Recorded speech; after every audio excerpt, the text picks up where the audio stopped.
Welcome, ladies and gentlemen, welcome to Stargazing, You're Fired, which is the show that happens just after Stargazing. How exciting is this? How exciting is it? It's incredible.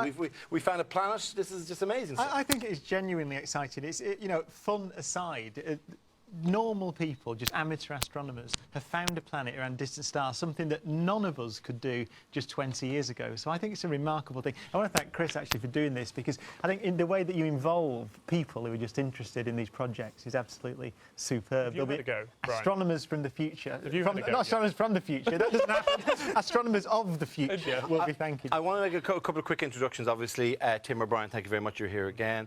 Lucy, thank you very much to the screen. John Bishop, good to see you. How are you? Pleasure to see you. We'll be talking to you in a second, but I'm going to skip past the bit where I know we talk to you. By the way, would you do me a favour and I just pour up some wine for all these people here? It's kind of is that why I've been brought essentially, yes. And then pass it to these people here. Hello. I'm just building up to one thing that's very exciting. On Skype, we have with us Chris Holmes, the co-discoverer of our exoplanet, Treppleton Holmes. Chris, are you there? Hello. Yes, I'm here. Chris, you are now regarded as a god in one distant part of this how is the responsibility? How are you handling that? Oh, it was quite a surprise, but it's very exciting. Very, very good. And how many did you click on, by the way? How long did you spend having a look at the website?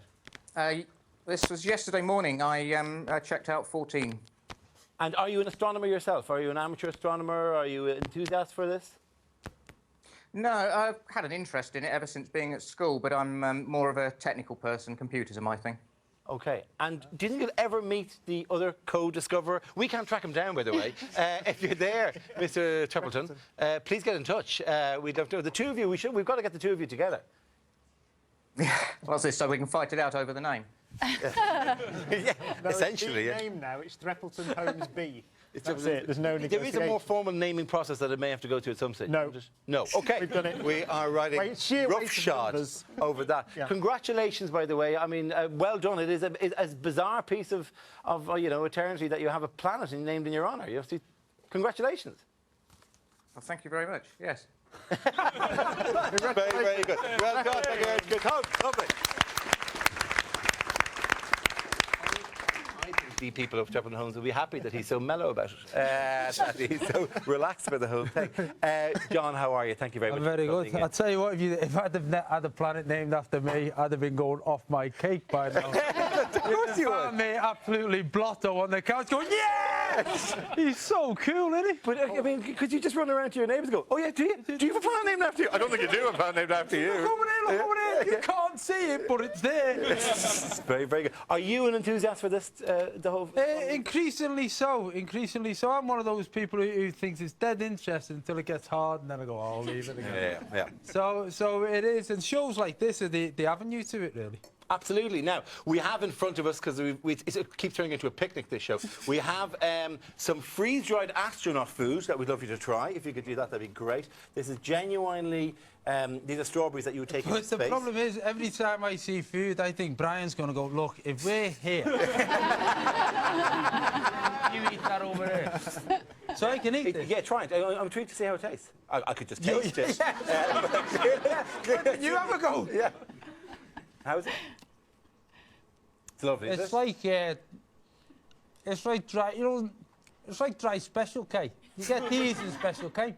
Yummy. So it's just like muesli, essentially. It's like yeah, OK. It's like unreal food that's had all the life sucked out of it. We also have, there's ice cream. Just try Why am I trying it? OK, you try it. We'll try it. We also have cakes, by the way, made for us by the mayor's daughter of Dulverton, who made space cakes for us. The latest we're hearing about Dulverton, by the way, is that since they turned off the lights about 40 minutes ago, Dulverton has descended into lawlessness and anarchy and is now entirely run by apes. It's an unusual turnabout. It's not what we expected. But you are also going to get sued, aren't you, by the electricity board for the loss of earnings. That's going to happen. It is quite harsh what we've done to them. We do have a number of questions, by the way. But the whole exoplanets, human life thing, I just go straight into this, by the way, because we were looking to listen to a planet. We listened to Kepler. We didn't listen, by the way, obviously, to Treppleton Holmes, because we don't think it's because it's a gas giant, it's less likely to have population. Although, as Chris said, maybe the moons. Yeah. Wouldn't we look silly? Still if- pretty hot. Yeah, Yeah. but can I ask, one of the things that you kept on saying is that you're looking for water. Yeah. Why are you so sure water has to sustain life? That's life as we know it. On Earth, it's certainly true that where you find water, you find life. If there's no water, so some areas of the Atacama Desert, some parts of Antarctica, Yeah. where it doesn't rain, it's very arid places, then you don't find life. And we think that there's something, well, we know there's something very special about water. It's a unique solvent. It allows, so biological processes, it's almost the scaffolding around which biology happens. So there's a list of special properties of water that probably most scientists would say make it necessary for life. There's some argument there, but it's most likely you need water. I have a question about this because we tried to listen into this plant. We didn't hear anything.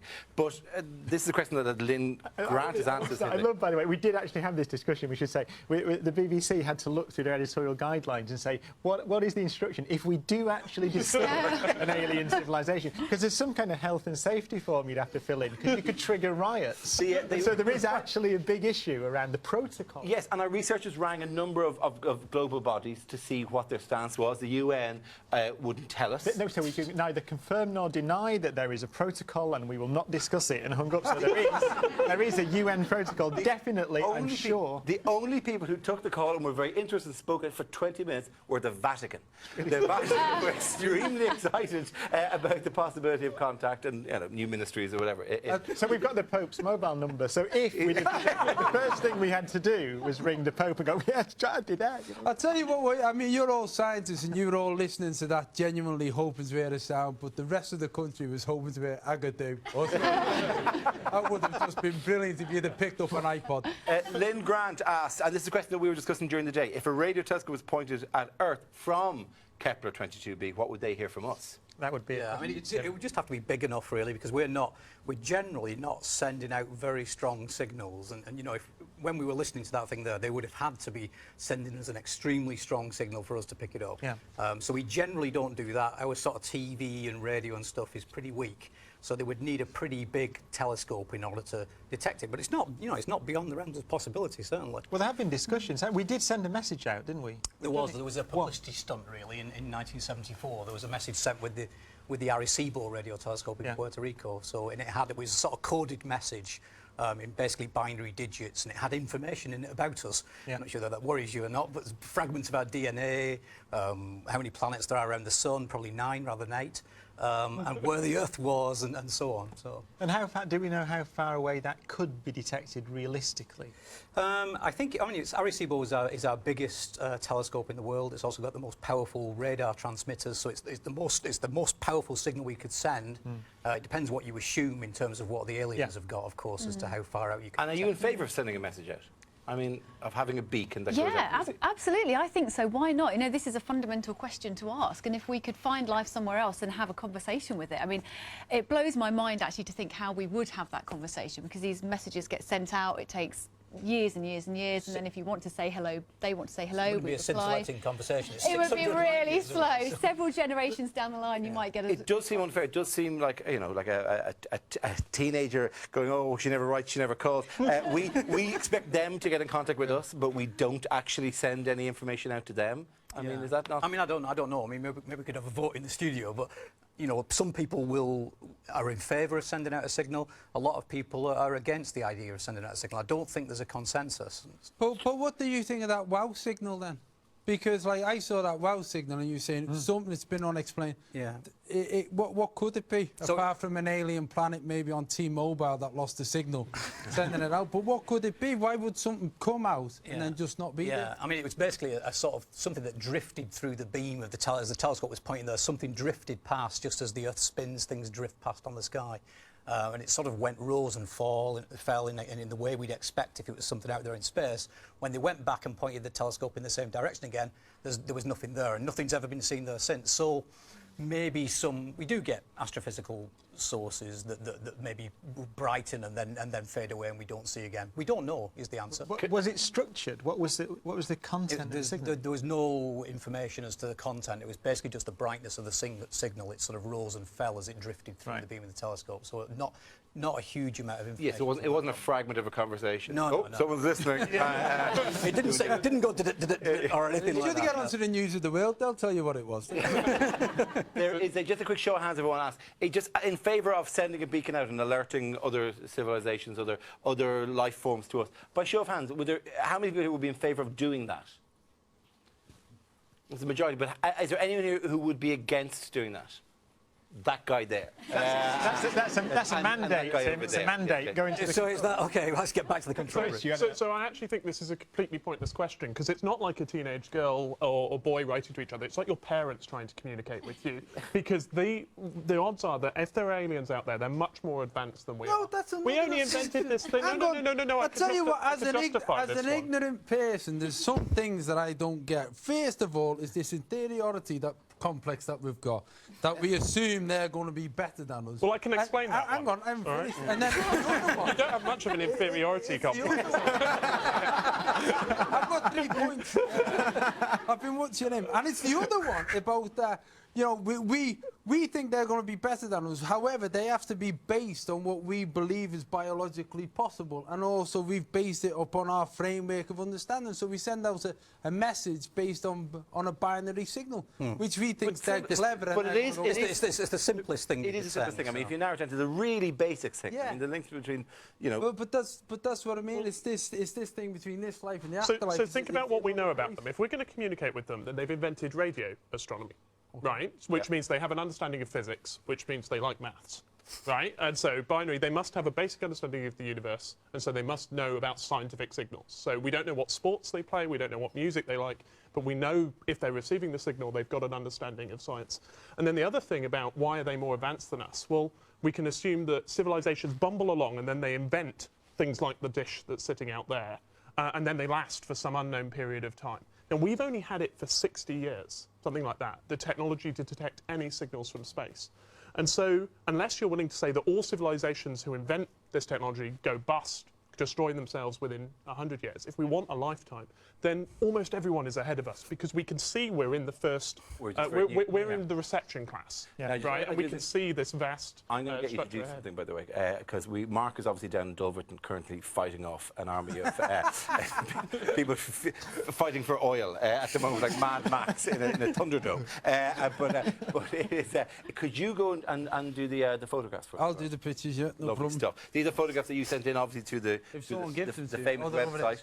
Have you been shown what we want you to show? I have. I've had a look at them, and it's been very interesting. You want me to do them straight away?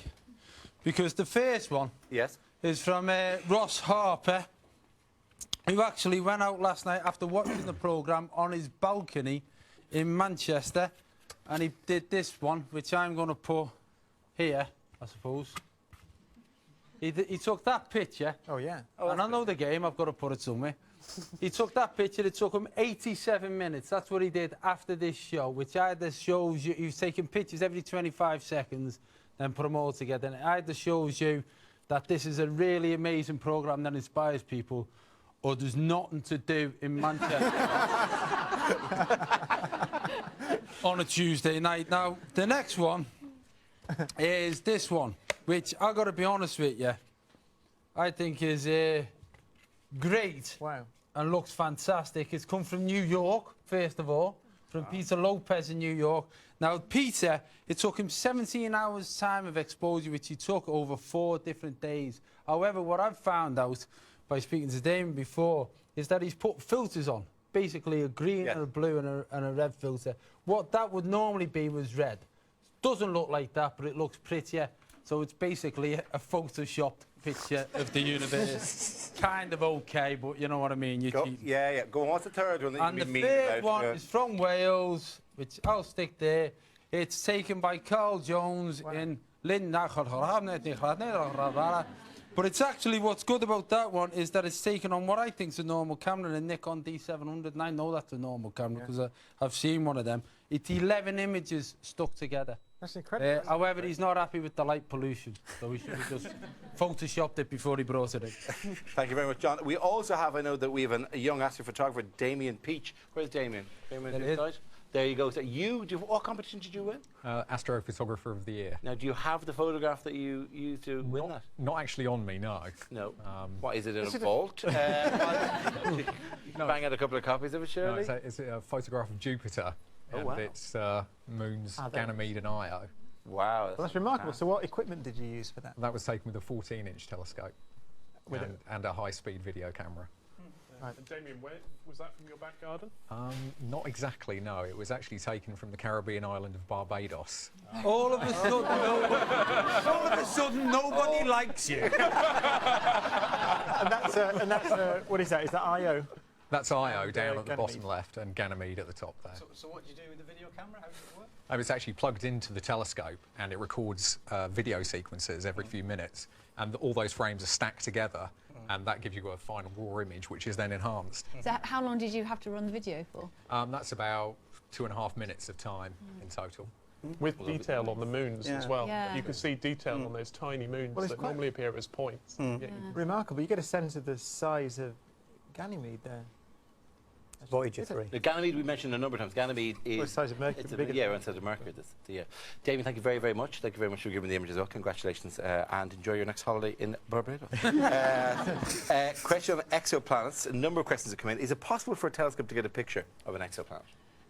Well, Chris.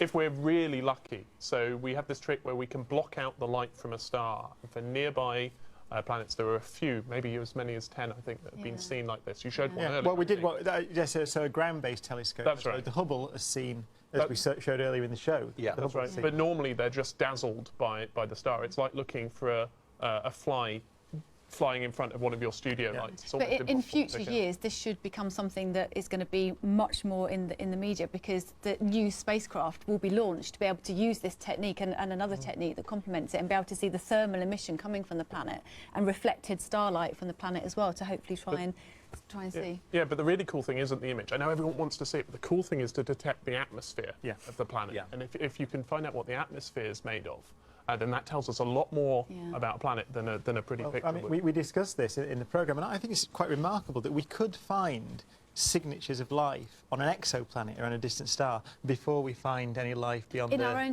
solar system. Absolutely, I think that's going to be the case, because we can scan the skies, especially with the mission that Giovanna's been talking about, ECHO, which will use this technique of spectroscopy and look for the signatures of life.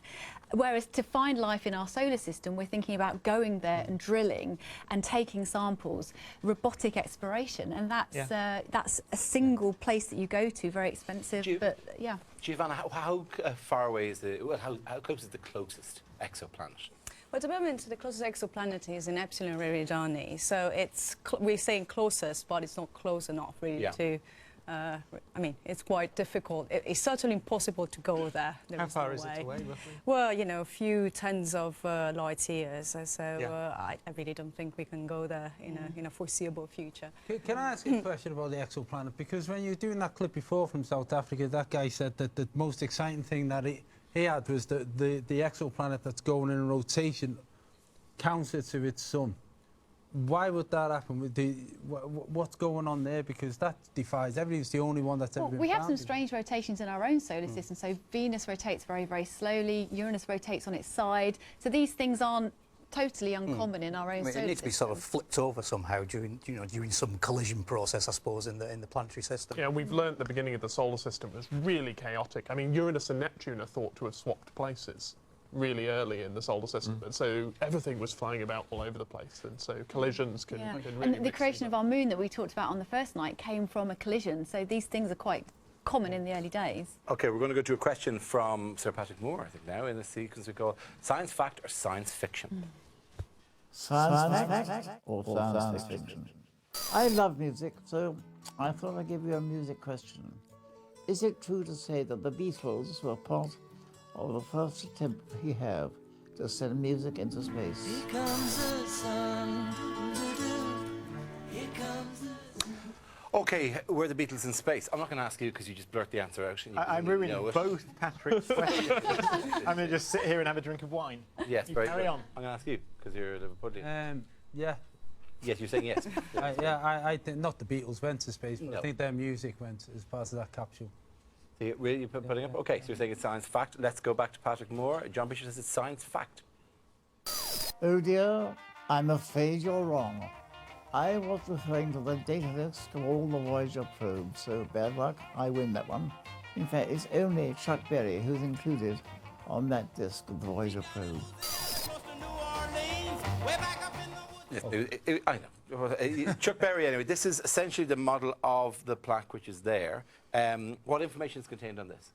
Ooh, lots of information. My favourite one is our position, the position of our sun in the local... which is there, yeah. presumably. That's the system, sun there, and then the distance markers out to each of the planets. This is a record. Yeah. This is the A diagram. lot of seems to be instructions to play the record, am I right? It is. This is a diagram of 33 RPM or how, what is it? the RPM is encoded. This is a picture, I think, of a hydrogen molecule. So it's broken down. So anyone who knows about physics can look at universal properties of the universe, things that we would all agree on, things that you don't have to be human to understand, like the properties of hydrogen. And it maps that onto how to build a record player and how to rotate it to get the digital information off it. It's a very clever thing. And then you've got the grooves on the other side. So it's a wonderful thing, and that will outlast our civilization, probably. It's stuck to the side of Voyager. It's going to be so long until it gets to any planetary system. I think tens of thousands of years, isn't it? So it's... I think we said, I think it's 300,000 years to Sirius. It goes very close to Sirius, which you can see at the moment, can you, on the low on the horizon. So it's a beautiful thing to look. You can't see it very often, can you, from the Northern Hemisphere? It's low down in the winter, but it gets confused for a UFO because it's so bright and it twinkles. But you know what? It's not long before we're going to be able to get a group of school kids who've no idea what that is and see if they can decode it. They won't know what a record player is. Give a group of school children any like some vinyl records and let them decode them. There you go. No amount of pictures of hydrogen they're going to do for them. There's a lot of questions coming in about alien life, by the way. Lucy from Boscombe, I think, asked, what would an alien look like? Oh, depends where it's found, I think. So if we find it in the seas of Europa, it would be more streamlined and fish-like. If it's in the clouds of a gas giant. Someone earlier on was talking about flying whales. Yes, we have. Sorry, we have the idea of flying whales. Yeah, the idea is that a real picture? That's a genuine photograph taken today of a flying whale. The idea is that the atmosphere is so dense that they could essentially get enough lift. They could get enough lift to fly through. And because the gravity, like, I mean, if you're standing on the on a planet, I mean, the planet we discovered, some of these, 3-4 times the size of Earth. Yeah, actually, if you remember Wonders of the Universe, one of my programmes, they put me in a centrifuge and spun me round to about 5G, and I think that was the gravitational force on one of the planets. I can't remember which one it was now, but one of the exoplanets we've detected, because it's 5 times the mass of the Earth. And the radius is not too much different. So the gravitational pull on its surface would be excessive. And my face went very funny. It did. It was not a very... So does that mean a human couldn't land on a planet that was excessively larger than ours? Yeah, absolutely. Because if the surface gravity... I mean, 5G, you can survive. It's very unpleasant. But your rib cage weighs 5 times more. So you're not built to breathe. So it's very, very difficult. And if you get to about 9G... then you don't survive. So, taking that the other way, presume what you said, everything that aliens have got is better than ours. They'll come from a bigger planet. Well, if they came here, what would happen then? They would jump over it, giant leaps constantly. Yeah. Presumably they would if they come from bigger planet. They were Stronger. That's right, like the astronauts on the moon. Yeah. Because that's exactly what they did. They went to a smaller body and that moonwalk. So we should look for, if you see anyone bouncing down the street, That's a good tip. With the Olympics coming up, he's not on drugs, he's an alien! Thank God we sorted that out. But actually, there's an argument from evolution. We can look at Earth and we can look at what evolved often. So intelligence has only evolved once, so maybe it's rare in the universe. But the eye has evolved 17, 18, 19 times independently. And so maybe we should, that means that that's easy to get to, and we should expect that aliens will have eyes. And most things that have eyes have 2. So I suspect they've got 2 eyes, even if they're short and squat or would they have eyes that pick up the same wavelengths of light that we do? Because we have a star that has the peak that that matches our eyes. I like to think, what if could something evolve that had the ability to detect radio waves, for example? They need very big eyes though, to get a good picture. Radio waves are so much longer than visible light waves that you get a very blurred view. Even that giant, if you imagine your pupil expanded to be the size of that telescope, you'd actually get, that telescope is a more blurred view than your eye does. So, yeah, to see sharp images, they'd need giant radio-sensitive dishes up here. So we spot those as well, actually. We could have a very sudden answer, because apparently in Dulverton at the moment, Alien are fighting Predator for control of the night area. We have a question from Christina in Chester. Is it possible that advanced extraterrestrial life forms could communicate using wave regions not used by us on Earth? Could we be looking in the wrong part of the spectrum? We think we know the whole of the spectrum. So, from gamma rays at one end to radio waves at the other, but we certainly only searched a very, very tiny fraction of that spectrum. So it's absolutely possible that they could be sending us signals that we haven't noticed. We're also bad at sorry, Lucy. We're bad at looking for fast signals as well. So if they're sending very rapid pulses, then we wouldn't necessarily have seen them. Because we've been talking about either sending a solid object out or using radio waves, but it could be using lasers. It could be visible light. So there could be other parts of the spectrum, even that we know of, that we aren't utilising at the moment. OK, one of the things we really want you to do, obviously, over the course of these few days is take advantage of the clear skies if they're above your area. And to do that, Mark has left us with a Starcast. If the sky's clear where you are after the show, then look in an arc from the west to the east. You'll be looking at a band of familiar-sounding stars, the Zodiac. In the east is Leo the Lion, then Cancer the Crab, Gemini the Twins, Taurus the Bull, Aries the Ram, and Pisces the Fish. These are the stars that all the planets pass through.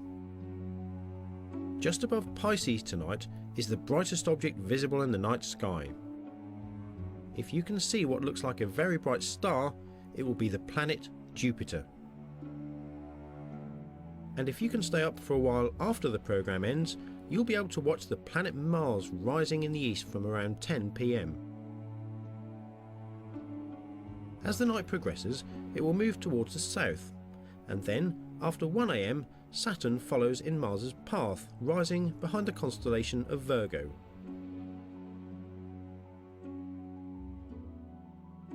And finally, if you're out early tomorrow morning, there's a great chance to see something different. The International Space Station flies overhead tomorrow morning between 7:15 and 7:25. Look out for it at its highest point in the south. Now, there have been stargazing live events happening all over the country, and they continue to do so. Chancellor, because we've always known that it's a fairly social thing, being an astronomer. So we have events happening all over the country. You can find out more information about those events, by the way, if you go to the website. There's also, and we have we're there in Woolton Hall in Nottingham. We're in Loughnane in Northern Ireland. These events are taking place all over the country and will continue to do so. To find out more about them, please go to the website, which, as we all know, is bbc.co.uk/stargazing. They'll carry on. Also on the website, you'll find lots of information and loads of resources given to us by the Open University as well. Now, I want to thank all of our guests for coming in. Tim, you've been doing this all 3 nights. As have you, Lucy, thank you very, very much. Chris, thank you very, very much. Your excellent work with the panel. John, I hope you've enjoyed your time here. I think I've given a lot. Yeah. So much. We only have 30 seconds left, though. Brian, what is the thing that stands out for you over the last 2 days? I think it was that comment from Dulverton, actually, just at the end of the show, when someone said, this has inspired us to form an astronomy society, it's inspired us to carry on doing astronomy. And I think that's the key thing that I would hope people take away from stargazing. There are plenty of societies all over the country. Carry on doing astronomy. Please do. We hope to see you next year with more of the same, ideally. That's goodbye from myself and goodbye from Brian. Yeah, see ya.